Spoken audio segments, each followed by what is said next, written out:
I saw her. Well, hey, good morning, gang. Happy Thursday to you all. Welcome to another 10,000. Oh my gosh. I just like to say that because I'm wondering how many hours we've put into this. Tracy, Cindy, you're there. You've been calculating how many hours of knowledge that we've accumulated over time. It's got to be a big number, right? Lots. Well, we've been at it for a while, so yes, but I'm not tracking it. Well, but again, welcome everybody. I said that the thing that's exciting about Thursdays is we're here to learn, we're here to ask questions, have some great conversation around different topics. Today's topic, man, it couldn't be more timely, right?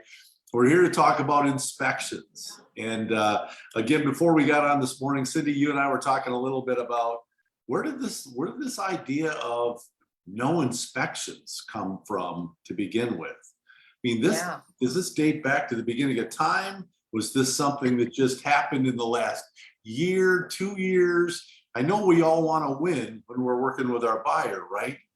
But is that the right thing to do? And have we had those great, meaningful conversations with our buyer about the importance of inspections? Or if you're going to waive those inspections, what's that mean, right? Yeah. So again, this is, as I said before, very timely that we're having this conversation because how many of us now are dealing with multiple offers, right? That we see no inspections and they're waiving this and they're throwing a gap guarantee and there's all kinds of things in a purchase agreement that weren't there a year ago, right?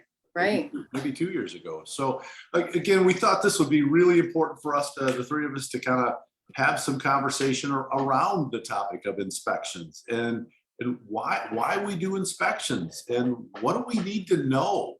So I'm going to open it up to you ladies this morning in terms of, types of inspections. What do we say to our buyer sitting down at the table, got the offer ready to go, ready to write this up?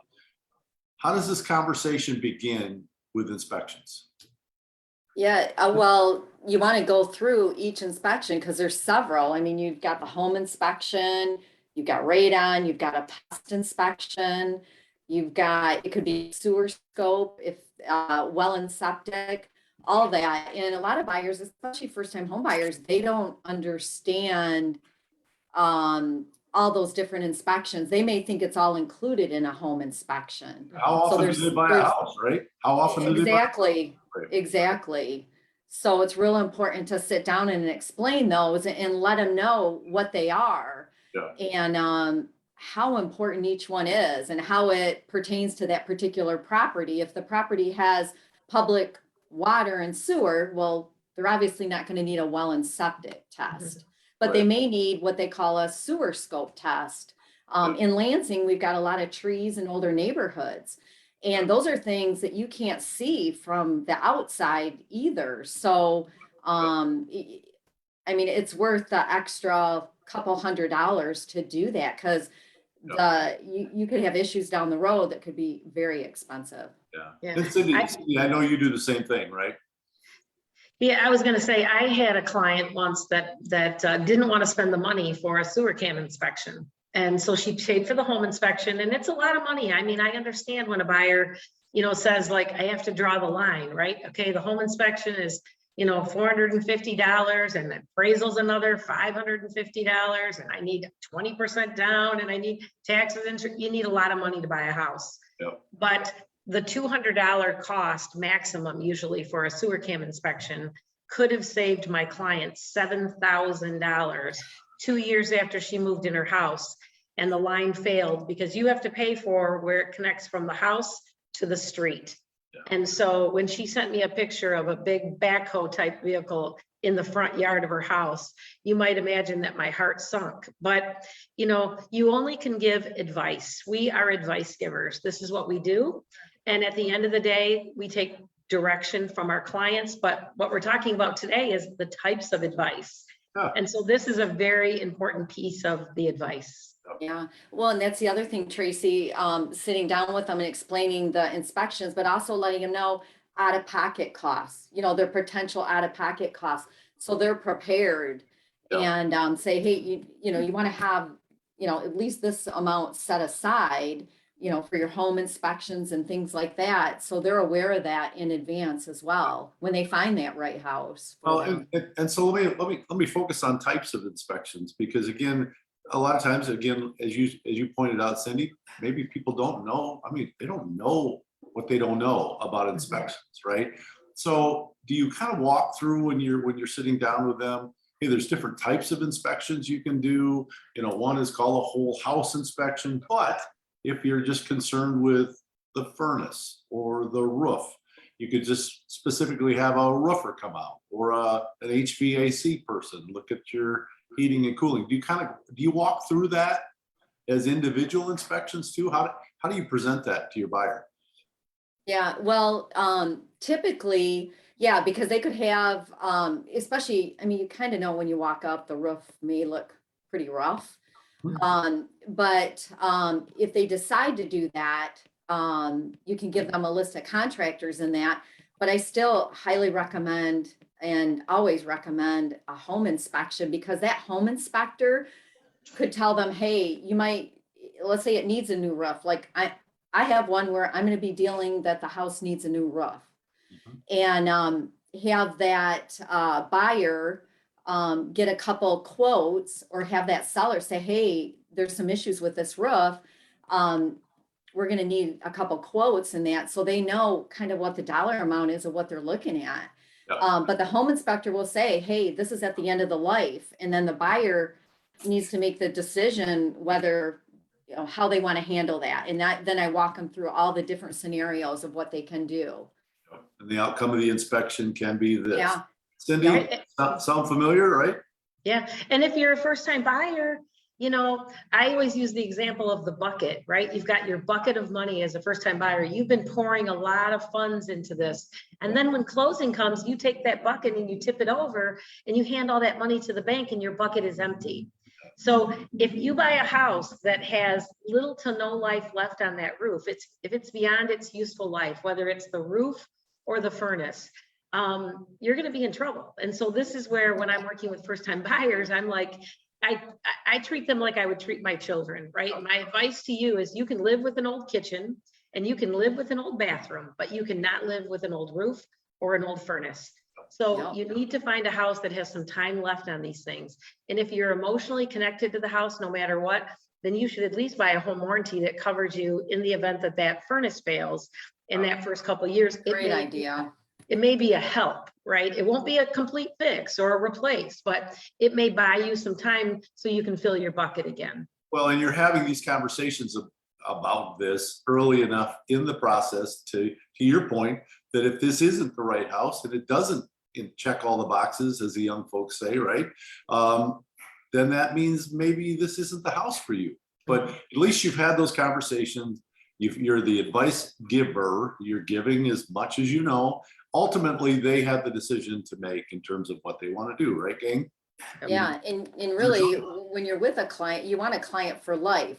When I got in real estate, I look long term. I'm not looking for the quick sale. I'm looking for that client for life. I want them, when they get ready to sell, I want them to have a great experience, because I want them to call me to list the home, or tell their friends what a great experience. So sometimes, and it's hard sometimes because you're in the moment and everything in this world right now is moving really quickly. But I try to stop and think, I want this as a life. This is a lifelong client. I want them, they've got a sphere of influence. They know people. I want it to be a really great experience, because my reputation's on the line there. You got it. You got it. Well, and yesterday we talked about this in planning a little bit. It was kind of interesting. I keep using this word, and I went to bed last night thinking about this. Pitfalls. What if we don't have these meaningful conversations with people regarding inspections? Possible pitfalls by not explaining the importance of an inspection, and you just kind of gloss over it with the idea that, we really need to get this house. This is the 7th house we've been writing on. I'm tired of writing purchase agreements, and I just got to find a way for my client to win, because emotionally they're all over the place. Yeah. What would be some of the pitfalls, or some of the things that we're not thinking about that we should be thinking about as we kind of explain the inspection piece? Yeah. Any thoughts? Yeah, I think the well and septic one is a really big one, Yeah. especially the septic. You know, a water test is, you know, obviously it's important, but the correction to the actual getting water drinkable is not as costly as replacing a field. And this is where some municipalities, you know, we represent agents all over the state. So whether you're in Jackson or Traverse City or Cadillac, Ludington, Elma, Grand Rapids, Mesquite, we're everywhere. So each one of these areas has a different set of rules. So you need to become a pro and understand what are the challenges that may present themselves when you write an offer for a buyer in X county or Y county, because each of them are different. Some have what we call point of sale transfers, or TOS, POS, or TOS, time of sale transfer or point of sale transfer. Those inspections are basically that where the county says, hey, we recognize you have a well and septic. And guess what? When you sell your home, we're going to need you to come see us. And we're going to make sure that your field is good and that your water is drinkable so that that can transfer to a new buyer. Yeah. Who initiates that, Cindy? Who initiates that?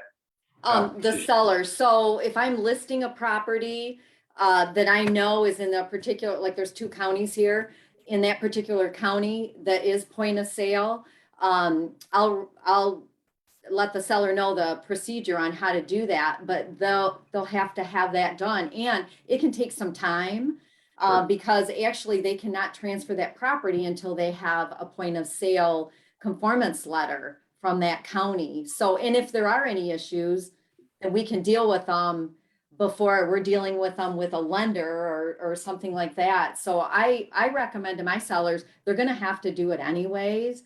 And I give them a list of contractors, say, hey, call them, talk with them, get the one that, you know, you feel comfortable with, and let's just get it done. The conformance letter is good for up to a year.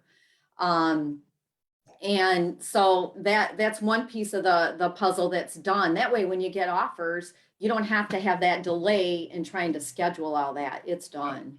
Well, and Cindy, you were talking about earlier too. I mean, you've got one going on right now that someone needs to replace a well or a septic system, a drain field. What was that? Well, I was talking to an inspector last week. He was doing a well test for one of my clients, and he said he is getting phone calls, several of them, where waived inspections.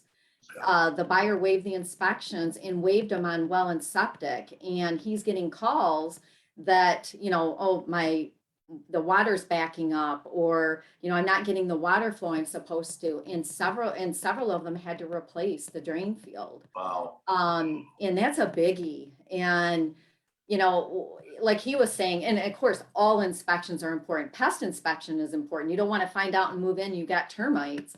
But he said you don't see any of that. And so sometimes people are just, like you said, Doug, glossing over it, but it's huge. I mean, you don't want to skip that. Well, and I think we're feeling like we're just, you know, with this whole explanation of inspections and how they go, that word glossy, and I keep saying that too, because I feel like I listen to agents not spending the necessary time in those paragraphs explaining the what ifs. Well, what would happen if we didn't do an inspection? Or, you know, it can't, Doug, it looks fine. I don't even know why you're getting so excited about having an inspection done. Do you just want to spend my money? Is there value in this inspection? What? Yeah. So there's just a lot of conversations around inspections that, you know, we all take different positions. Obviously, we're the advice giver. Maybe I'm old school, gang. I love inspections. I want to know what I'm buying. I just want to know what I'm buying. And so if I'm a buyer, if I'm a buyer's agent, those are real concerns to me. Okay. So I don't get a house because, gosh, I went through a home inspection and I found a laundry list of things that some things I could live with. We all realize there's no perfect house, right? But there are some major league things that, gosh, even going back and talking to the seller about that, they're not willing to fix. Now I have a decision to make. But that's where the importance of having these conversations around any and all kinds of inspections, they're huge. They're huge. Yeah. And I think we can, on this side of the business, you know, as, you know, again, we all sell real estate, so we know exactly the kinds of challenges that all of our agents are facing. Sure. But on this side, we see all the problems from all the different places of problems that come up, even when people inspect. I mean, this week alone, you know, yesterday I got 2 calls. One was, you know, a rotted subfloor through a house where the baseboard was white. And if furniture had been pulled out, you could have seen the water staining along the, you know, along the baseboard. And when the carpet was pulled back, this was discovered after close. Now, there was an inspection done. So even in an inspection, you know, we can see these kinds of things. I had a seller of mine, or buyer of mine, waived inspections. He's a flipper and didn't care. He can fix anything. Well, he just bought a new well and it delayed his entire flip because he had to wait for a contractor to come in. Now, he had the resources to do it, but nonetheless, it was a surprise. It was unknown. It wasn't something we could see as we moved around that property. And you just said, and I think we shared this story yesterday, you know, he had the wherewithal, he had the ability to do that. This was not planned, was it?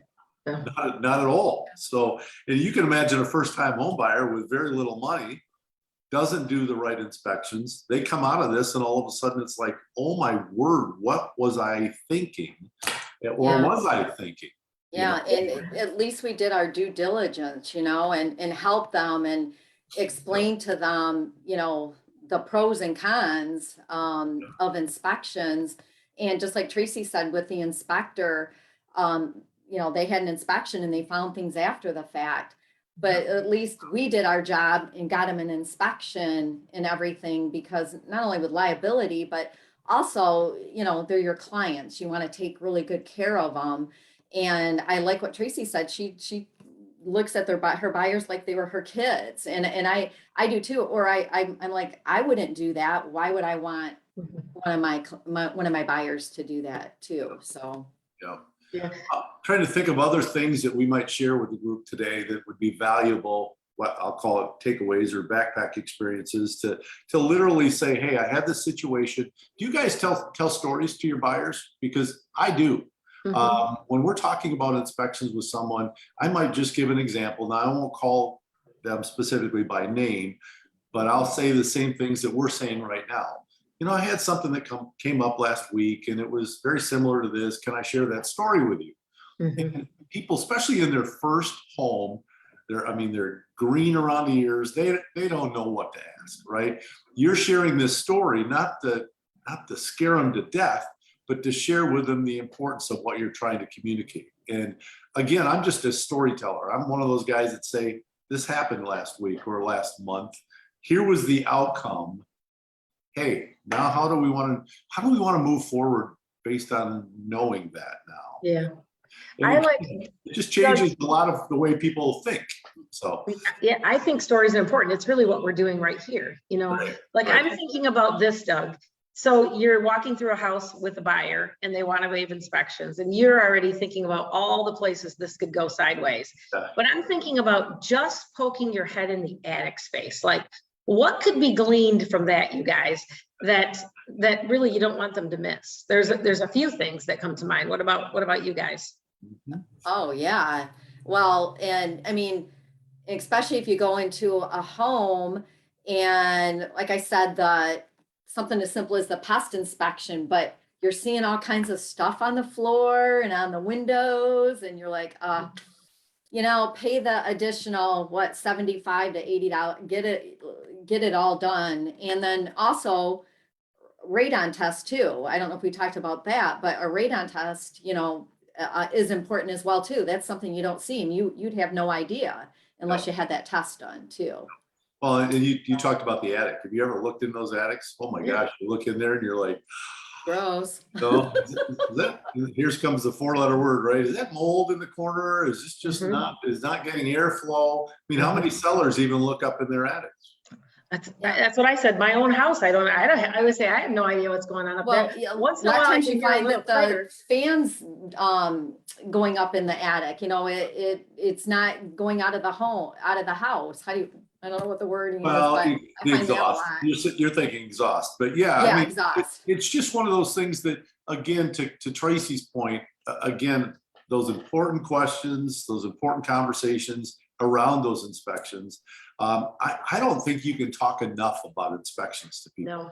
No. Have you ever had bats in an attic? Yeah. Yeah. I had a listing with bats. Oh my gosh. Oh. Yeah. I It's had one with, expensive. yeah, I had one with bats in the attic, and it delayed the closing because bats are a protected species. Yes. Oh, And boy. so if you have trying to close a house at a certain time, you can't do it because there could be babies up there. So Oh, they have to boy. go in, they have to put in these little PVC tubes in certain places that gives the bats an opportunity to get out, including the babies. And then once that window is closed, I think it was like in September, this happened, August, September, but it was a train wreck. I was like, bats, you know, but You see Yeah. how highly educated we are now? We're talking bats and rats and squirrels and moles, raccoons. raccoons. I've had raccoons. So yeah, it's just one of those things that, again, I go back to originally what I said in terms of how soon do you open up the conversation regarding inspections? I mean, are you having these conversations with people as you walk through the house? To Tracy's point, you know, you're thinking, how can this go? We want to keep this going straight forward, not sideways. So what do I have to do and when? So, and as a new agent, you gotta be conscious of that the day you meet the buyer for the very first time. Because Right. you're the educator, you're the advisor, right? Mhm. So that's good. This is good stuff. Yeah, I think too, you should familiarize yourself with what does a radon mitigation system look like on the outside of house? Like when I'm driving through neighborhoods, I'll be looking for that. Like, hey, is this a known neighborhood that has radon issues? And you'll drive around and you'll see a lot of them, but educate yourself, know what that looks like. Have those people in your wheelhouse. What's the radon mitigation company in Lansing that goes everywhere? Radon, our SWAT. SWAT mitigation. Yeah. Yeah. Oh. So have these kind of people in your wheelhouse, set up accounts with them. They give realtor discounts, you know, They do. it's usually like $100 or Yeah. something like that off the cost. If you're the person that calls and orders it on behalf of your client. Yep. So have these people in your wheelhouse, have inspectors available. Have foundation experts in your wheelhouse. When you go through a house and your client sees a crack, and don't be quick to say, oh, that's nothing, right? Because we don't know that. We can see, yeah, I don't see any water staining, but I really can't offer advice on that. So have people in your wheelhouse, your list of pros who you could call to get advice from. Yeah, boy, I love that. I love that because you can't have enough of those, Trace, right? And these are people you know, these are people you trust, and you can refer and have conversations with. And again, people don't know what to ask. And that's where you come in with, hey, why don't we do this? Let's get a structural guy. We'll get him over here on Tuesday. We'll have him look at what we're looking at, see if that makes sense before we go forward. Just something like that. So easy stuff. Good job, you guys. Man, we're delving into the details. Well and septic evaluations. You know, when someone starts asking me questions like, well, what's the chloroform levels or the bacteria levels or things like that? What's your answer? What do you tell them? I know what I tell them. We need to get a water test. And most We need to get a definitely- licensed contractor to do a water test. There you go. There you go. You don't need to be that expert. You need to know people that are in that role, right? Yeah, this one sometimes comes up for me too. People, clients will say, oh yeah, but I still have the FHA inspection. So they'll catch all this stuff. And so, and I don't know where that kind of comes from, like where they get this in their mind that the FHA inspection somehow is going to tell them that the roof is good and the furnace is okay and there are no issues on the outside of the house. But really, you really need to educate yourself on really what FHA is looking for, right? Yep. I always say it's an appraiser that comes on, he slips on a new set of goggles. He looks at value, but he looks at some other things that could literally trip up the federal government and they could get sued by. But they're not, you know, whether the plumbing is leaky or the dishwasher doesn't work or they're not looking for that. Yeah. So They're not going to look under the sink or, you know, they're not going to open up the furnace, you know. No. Well, and that comes back to education. What you just said, Tracy, I experienced too. well, we're gonna have 2 inspections done, right? So that guy's gonna catch what this guy didn't catch, or, you know, the other way around. And again, this is where people don't know. And this is where they count on us to make sure that we tell them those things for the right reasons. So, Yeah, and I tell people there's a difference because I think they get confused with appraisal and inspection. And when I'm working with a buyer, I let them know, no, the home inspection is for your information. That actually is for you to make a decision on whether to go forward on this house, where the appraisal is for the bank. They want to make sure, first of all, how much they're giving, you know, that the house is worth what they're giving you the loan for. And then if you're a VA or FHA, they have certain guidelines that they have to follow. But the home inspections, all those inspections are for your information. you guys sound so smart to me. Yeah. You guys have probably sold a home or 2. So I get where this is coming from, and I'm hoping everyone's writing these copious notes. I know I am on my napkin here of everything that I didn't say to a buyer that I should say to a buyer next time around. So I'm hoping that that's something, the takeaways of people that are listening this morning, that really can hone in on, how do I present a home inspection to my buyer? How do I have these conversations? And again, I think we're doing a terrible disservice to our buyers if we don't have that. Maybe I have the same conversation with every buyer, right? Nothing changes. I say the same thing to every one of the buyers that I deal with, because I want to make sure that they understand how important this is. And so the idea of glossing over that, or just a win, or I feel very, very awkward with that. So I'm just hoping that what we've just brought to the table this morning, that we're going to hear nothing but good comments as a response, that people say, you know something, I need to change the way I address inspections with my buyers. The things that I say in an opening. When do I start these conversations? Is it in the house, walking down the hallway? Is it before I even get to the house? All of those things. So anything else, ladies? This has been good. Anything else that you want to share? Words of wisdom? Get an inspection. Yes, absolutely. And don't be afraid to mention that and talk with your buyers about it too. I know it's fast moving, but I think we all have to probably just take a breath and slow down a little bit and make sure we're doing the best thing for our clients. Yeah, I think the number one thing that I always hear is, man, I just ran through and I'm getting used to writing these purchase agreements. And to your point, Cindy, slow down. Yeah. Slow down. You're the professional. Make sure that you cover all the things you need to cover so that you're protecting your buyer in the way that we know we need to do. So, Yeah, and limiting everyone's liability by being a pro. no questions. And remember that broker support team. We're here to answer questions, comments, concerns, questions. Yay. We're here all the time, folks. So ladies, thank you. I've taken up a lot of your time. Thanks to all that are listening this morning. And I'm hoping you take even just a small portion of what we talked about this morning, apply it to your business, folks. It will help. It will help. So ladies, have a great day. Everybody else have a great day. I'm hoping spring is coming. So I'm feeling warm this weekend. So hoping we're selling a lot of houses. So all right, folks, we'll let you go. Everybody have a great day. Thanks for tuning in. We'll see you next week. Bye, guys. Bye, guys. See you.